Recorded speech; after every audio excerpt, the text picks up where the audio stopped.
May 25th, May 26th, 2022, Wednesday and Thursday. So we had the sun in Gemini and the moon in Aries. So the sun and moon are sextiling. So they're in air and fire. So we have 3 planets in Aries. We have the moon, which is a luminary, and that rules over your instinctual emotional nature. And a native would be born with moon in Aries. We have Mars, the planet of action, in its home sign of Aries, and Jupiter, the planet of expansion, in Aries as well. So we have 3 planets. So the exalted place for the moon is going to come in a couple of days in Taurus. But while we have this configuration in the heavens, this is asking us to get up and go and move such energy around your body and in your life in some way or another, getting all the juices going and flowing out to where then it meets a cave to where you can scream, "I'm alive." I mean, that's a more artistic way of talking about this. But this combination is sort of, this is semi-square to Mercury, the planet of communication, in Taurus, which is all about stabilizing and slowing down your thoughts and being honest about what you think and how you feel. And so it's a semi-square. So if you look at all of the zodiac signs from Aries to Pisces, this is the order that they would go in. So you have Aries. Aries and Aries would be conjunction because they would be the same sign. Aries and Taurus would be semi-square. Aries and Gemini would be sextile because you have air and fire. Aries and Cancer would be a square because they're both the cardinal mode. Aries and Leo would be trine because they're both the same element, the fire element. Aries and Leo are both fire signs. And I like to call Aries and Virgo semi-opposite because it's almost opposite, but not exactly. And so then it goes on. So you have the opposite sign, and then you have the semi-square sign, another trine sign, the square sign, Aries to Capricorn, the sextile sign, Aries to Aquarius, and then you have something else, Aries and Pisces, and then you have it back at Aries and Aries. So Mars and Jupiter are going to be conjuncting exactly on May 29th, where you can bring the energy and you can expand it, and all of those lights are going to turn green in your favor. Green means go. And green is not the Aries color, but remember what I said just before I said that. So we have this. We have this Aries energy, this primal energy that says, come out into the world and shine in your glory. Give yourself to the stage and the people. Give it all that you have. Now, I was watching, because of Mercury retrograde, going back and watching things. It's a wonderful time to do that. I was watching old original films of the Karate Kid, and I also was watching the new series that comes after, Cobra Kai. And karate is a martial art where you give your strength, you give your physicality, but you give honor, you give mercy, and you only use karate for defense only. Because the downside of Aries is, oh, I want to tear down the foundations and I'm not going to show mercy. I'm just going to fight till the bitter end. No. No, no, no, no, no, no, no. And I think that there's a high road and low road with Aries that can be found in the Karate Kid films, and that can be found in karate itself. Because Aries looks at war. It looks at aggression with war. You know, going out and then putting your strong clothes on and fighting the battle that needs to be fought. Why? What purpose is it? Why am I fighting this battle? Why am I taking all the time to get up in the morning and push those flatbeds over to aisle B to suddenly stand up and say, I am armed, let's go out and do this? Now, I was also watching a film called, you know, they say Saved by the Bell, Saved by a Call to Nature.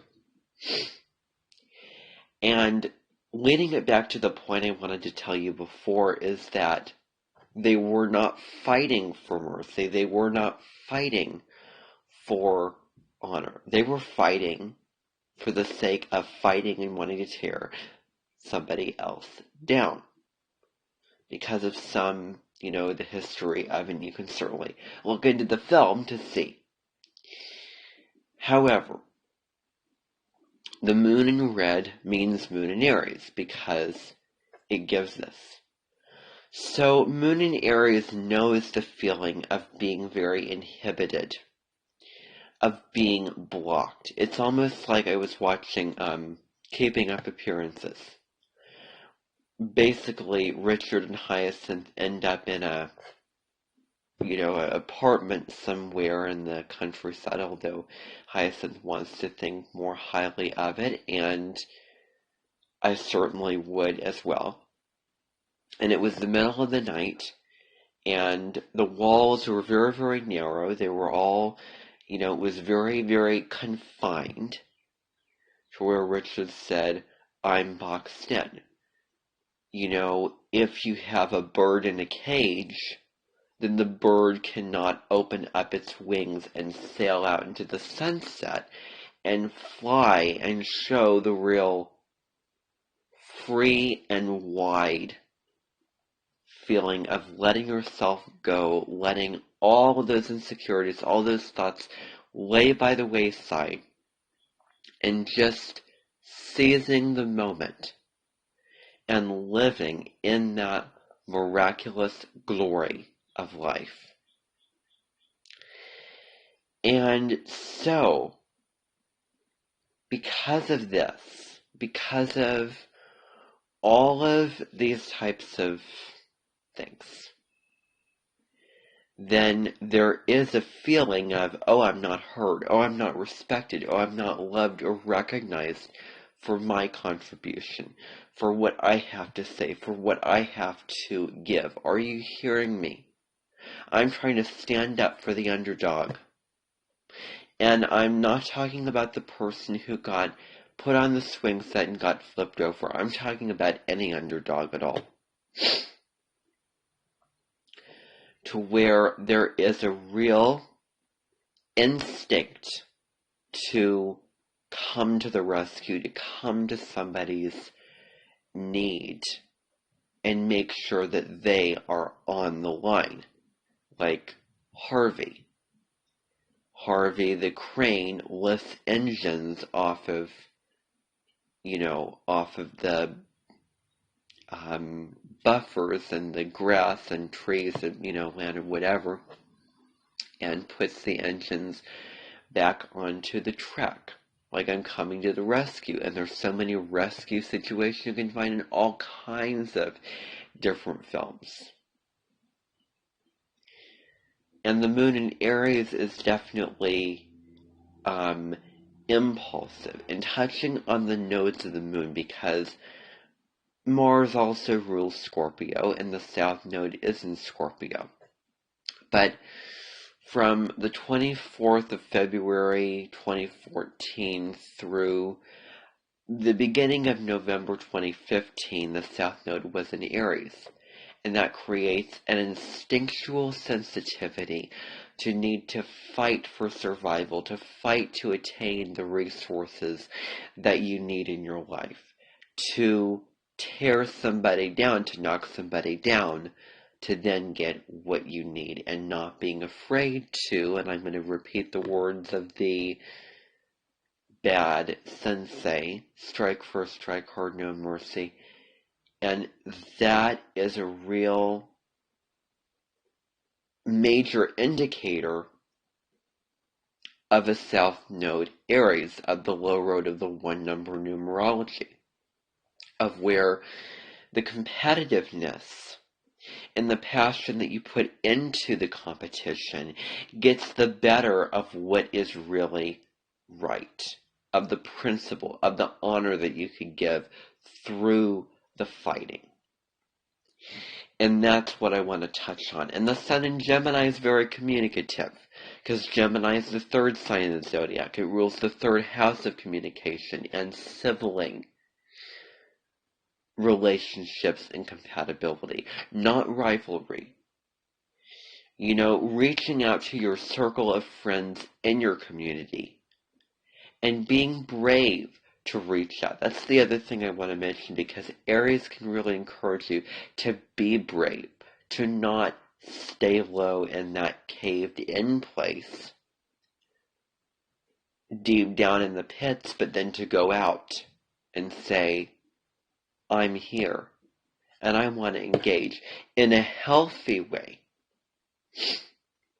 And I also want to touch on healthy competition.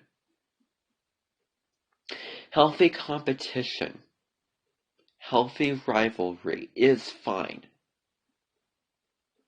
But beyond that point, anything other, I don't know about that. All is fair in love and war, as the saying goes. And Aries and Libra, that opposition, is basically the title of perhaps the longest book in American literature. Well, not American literature, but just literature. War and Peace. And you can obviously assign the roles of these two signs. That's this axis of Aries and Libra, of knowing when to fight the battles that need to be fought, Aries, and surrender and be the peacemaker and make peace, all themes related to Libra. Because these signs really go off the opposition of these signs. And even though they go off the opposite sign, they're still opposite, then come.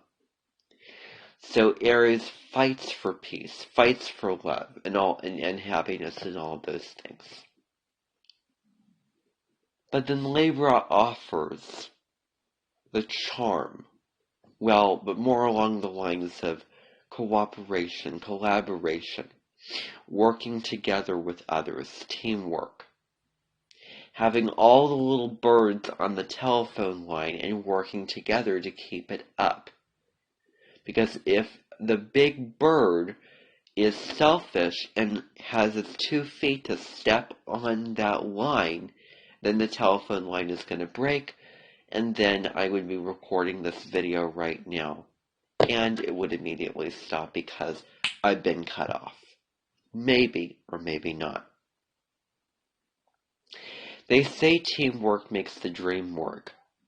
We are all, Libra rules others, in connection with others, one.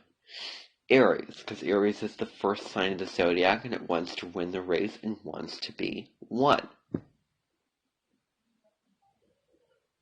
So Aries comes first. But what if it comes after Pisces? Pisces, we go into reflective time, dream time, and then we come out and then we act on it. Comes Aries. 2 months ago, springtime. Let's get going. All those flowers, all of the birds coming out, everything's becoming alive again at this time. Now the other thing is Gemini, which comes later. So you know that the two signs that are two signs apart get along well because they're both those compatible elements. And I'm going to air quote that because there's different types of compatibilities in a relationship. This is a similarity compatibility. Air and fire. The air makes the fire grow. And fire can grow more if there is more air space for it to grow. So the earth lights the fire, so practical, so, this must be that way. Fire just wants to go out of the box and rebel and burn the house down. And then water can put out the fire. Unless it is a grease fire, in which case you would have to use baking powder or baking soda or salt to put it out. And that can prove a point about water and fire. Especially Scorpio, the most intense of the water signs. So, remember that Aries is square not only Capricorn, but it also squares Cancer as well.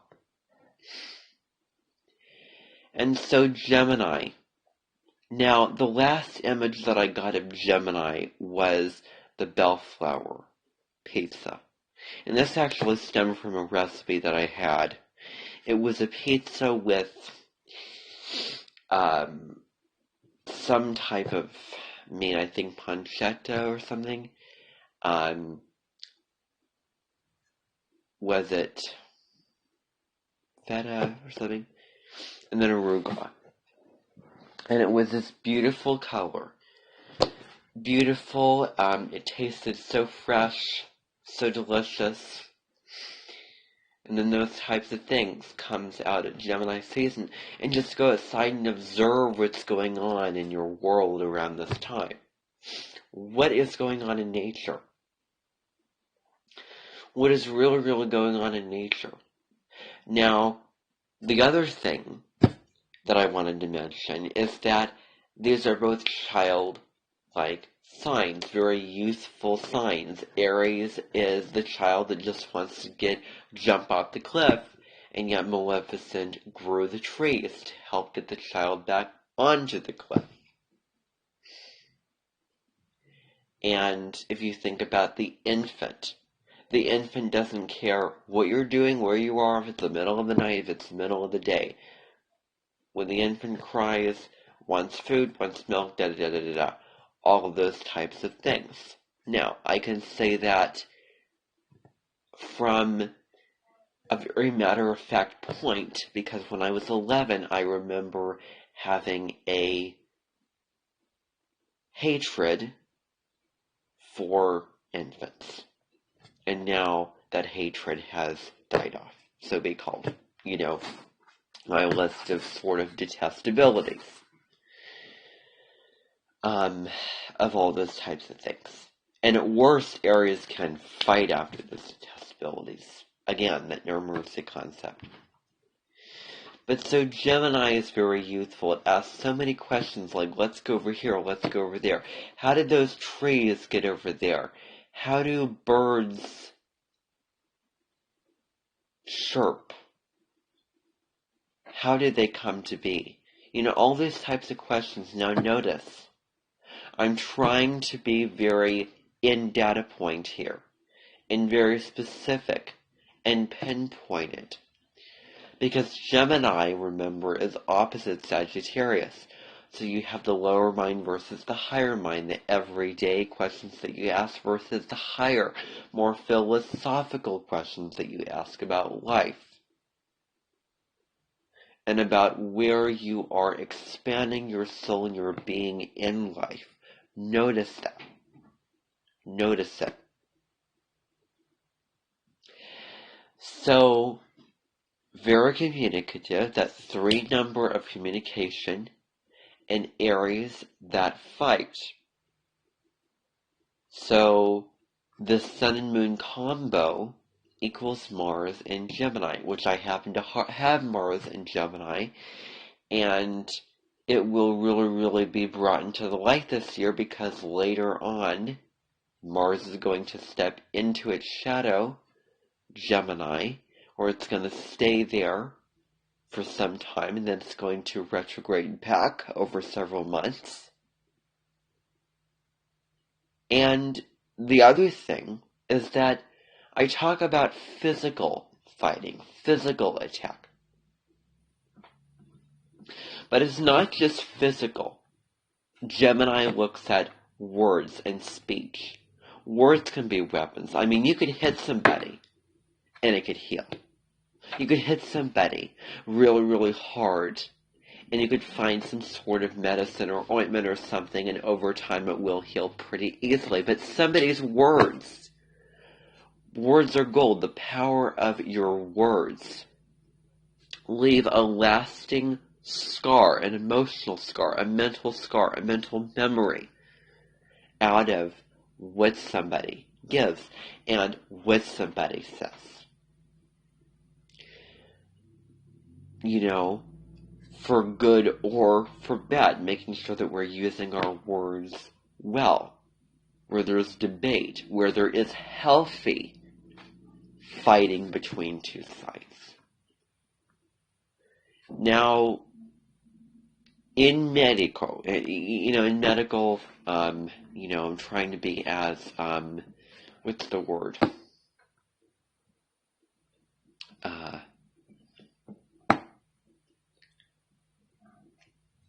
Colloquial as I can. In medical, you have the dog, and I just notice anxiety, fear, nervous energy,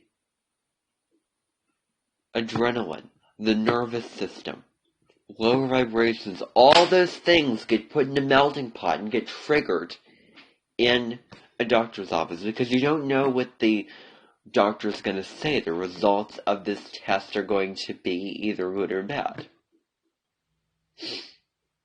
And at the most extreme, it can be life or death.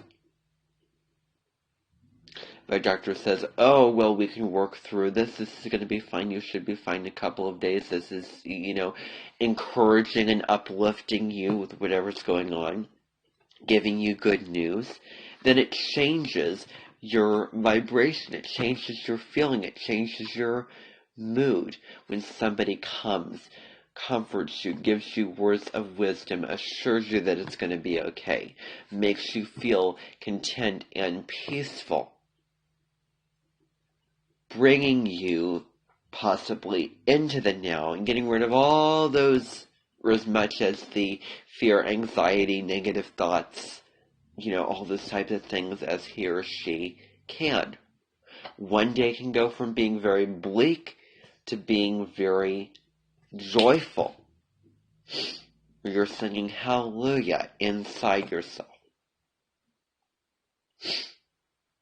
I know when I was in the hospital in December 2021, when I had a horrifically awful tube in my nose, and that first day there was some personal issue that I had with that, and it didn't look like I would get that thing out soon, and I would be there for, days longer, and it was getting close to the holidays, and I was stressed, and I was sad, and I was afraid, and worried about what the future would bring. At the end of the day, one of the nurses came in and said, you made great strides today with all these things, and I was determined, and I was so willing to get that thing out of my nose and get out of there. In which case I would enjoy sitting with my family and watch the Queen's Gambit and enjoy that Christmas so much better than I than Christmas 2020. We all know Christmas 2020. But the next day, things changed. The doctor said, the surgeon said, oh, you might be going home. That's, I have wonderful news for you. And I don't need to get in all to this details. And it changed my feeling. It felt like a relief. It felt good. It felt very warm. And this good feeling going through me. Because of those words, because the doctor was genuine, meant what she said, wanted the best, felt, cared, and uplifted. So words have the power to do that. That's one of the things I want to mention as well. Not only with Sun in Gemini, Moon in Aries, but also with Mars retrograding through that sign. And it gives us a chance to examine things more clearly when a planet retrogrades. And indeed, it looks at our fighting when it comes to words, how we communicate, how we connect with one another, and the areas that need fixing, how things are not going well in those arenas where we are not fighting with mercy, honor, and love. But again, we're tearing others down. I keep emphasizing all these points over and over again, but I hope I'm not repeating myself too much. So that is the in-depth lunar horoscope for Wednesday the 25th, Thursday the 26th. Thank you for tuning in. Thank you for listening.